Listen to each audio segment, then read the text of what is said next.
우리나라 최고의 비경을 볼 수 있을 뿐만 아니라 이렇게 귀여운 점박이 물범이 헤엄치는 모습까지 볼 수 있고, 섬인데도 물가까지 너무 착한 이곳은 우리나라 최북단에 위치한 섬 백령도인데요. 언젠가 한번 가보고 싶었는데 이번에 전기자전거를 대여할 수 있는 두선 두 바퀴가 오픈했다고 해서 제가 한번 다녀와 보았습니다. 백령도 자전거 여행 과연 괜찮을까요? 이번 영상에서 전기자전거 대여 방법부터 1박 2일 백령도 자전거 여행 코스까지 싹 다 정리해드릴 테니까요. 채널 고정해주세요.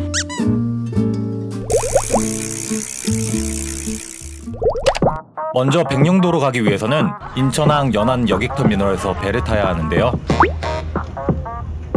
백령도까지는 3시간 40분이 걸리기 때문에 첫 배를 타는 것이 좋습니다.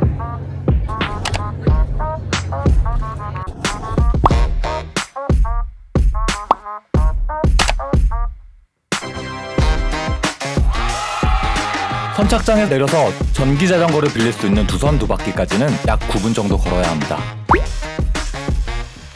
두선 두 바퀴에서는 1시간, 3시간, 6시간, 24시간 단위로 전기자전거를 빌릴 수 있는데 저는 24시간 대여하여 이용하였습니다. 예약은 현재 전화로만 가능하고 대여 요금은 다음과 같습니다. 출발 전에는 바로 옆 두선내 한상에서 점심을 먹고 가면 좋습니다. 전기자전거를 타고 약 6분 정도 달리면 넓은 사빈을 자전거를 타고 달릴 수 있는 사고태변에 도착하는데요. 언뜻 보면 모래사장 같지만 사고태변은 규암가루가 두껍게 쌓여 만들어진 사빈으로 지면이 단단해 엄청 단단합니다. 이렇게 자전거를 타고 해변을 달리는 이색 체험도 할 수 있습니다. 사고태변 입구로 들어가서 오른쪽으로 달리면 비염괴석도 만날 수 있으니 놓치지 마세요.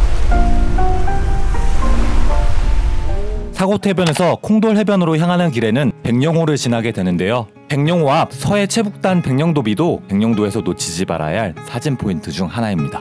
백령호를 지나 콩돌 해변으로 가는 길에는 언덕도 하나 나오는데 기어를 5단으로 올려주면 언덕길도 문제없이 편하게 오를 수 있습니다. 언덕을 지나 내리막길을 조금 내려오면 정자가 하나 보이는데요. 이 정자가 사고태변의 전망을 내려다볼 수 있는 사고태변 전망대입니다.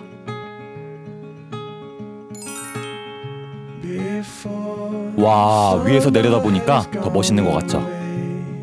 언덕을 마저 내려와 해변을 따라 조금만 달리면 다음 목적지인 콩돌 해변에 도착하게 되는데요. 이 해변은 콩처럼 작고 동글동글한 돌들을 볼 수 있어 콩돌 해변이란 이름이 붙었다고 합니다. 콩돌은 거대한 기암 절벽에서 침식된 돌들이 둥근 자갈이 되고 이 자갈이 파도에 다듬어져 만들어졌다고 하는데요. 이 콩돌도 다른 해변에서는 볼 수 없는 백령도만의 매력 포인트 중 하나입니다. 다음 장소는 1일차 마지막 코스인 두무진입니다. 두무진까지는 자전거로 대략 40분 정도가 걸리는데요. 이 코스가 이번 여행 중 가장 긴 자전거 이동 코스입니다. 와, 진짜 시원하다. 두무진은 자전거에서 내려서 산책로를 따라 대략 20분 정도 걸어야 만날 수 있습니다. 두무진은 바다에 솟은 기암괴석과 해안 절경이 아름다운 백령도 여행의 하이라이트인데요. 해안가의 돌 기둥들이 투구를 쓴 장군들이 회의하는 모습을 닮아서 두무진이라 이름 붙였다고 합니다. 패키지 여행으로 왔다면 사람이 많아서 사진 찍기가 쉽지 않았을 텐데 이렇게 전기 자전거를 타고 자유여행으로 오니까 여유롭게 구경할 수 있어 좋더라고요. 저녁은 뚱이네에서 홍합밥을 먹었는데 아니 섬 인심 왜 이렇게 좋나요? 홍합이 이렇게나 많이 들어있습니다. 2일차 아침은 카페 월가에서 든든한 조식으로 시작했습니다.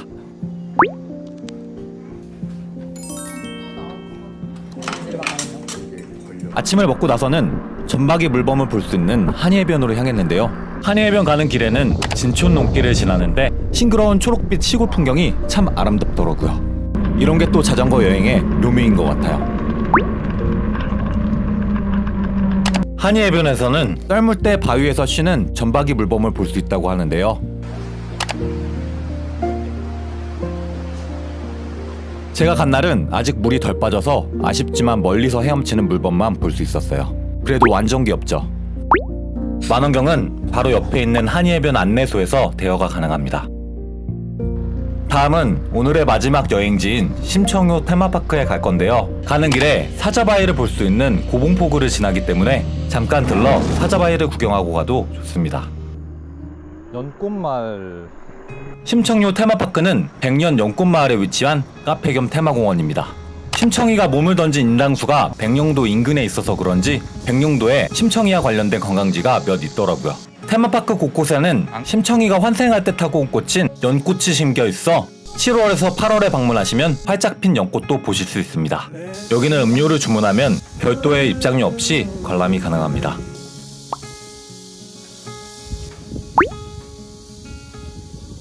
이상으로 전기자전거를 이용한 백령도 여행에 대해 모두 소개해드렸습니다. 볼거리가 다양하지만 교통이 불편해서 개별 관광이 어려웠던 백령도, 이제는 두 선 두 바퀴에서 전기자전거를 빌려 저처럼 편하고 재밌게 여행해보세요. 유익하셨다면 구독과 좋아요 잊지 마시고요. 이상 여행 크리에이터 모험가였습니다. 감사합니다.